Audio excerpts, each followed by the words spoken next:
In Age of Sigmar, we've seen various different historical epochs slide past.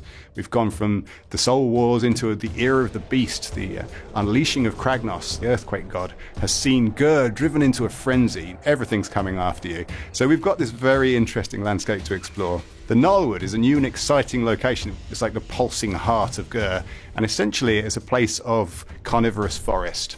So it's really hostile to go in there. What this means is we've got a place that's very different from a traditional jungle or forest. This is a place of carnivorous flora of the worst kind. They're more like beasts than they are plants.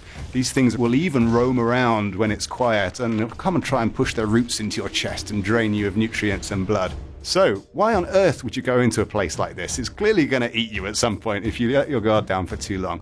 Well, you guessed it, it's because there are treasures in there, and I'm talking really reality-bending goodies. They say that there's even things in there that can reverse aging or make people come back to life, that you can use to command legions of creatures to your behest. All of these strange goodies that are in there are now smashed to pieces and scattered across the heart of the Gnarlwood.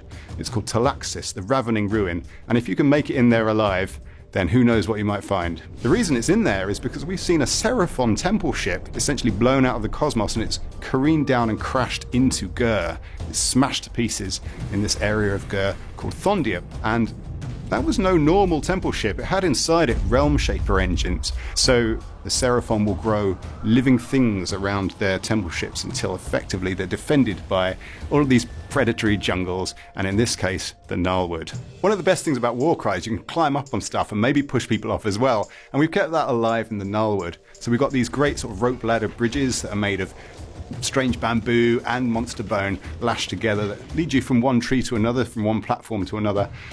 I mean, this is at your own risk. If you look at the limbs of the trees, you can see their elbows and fingers and talons.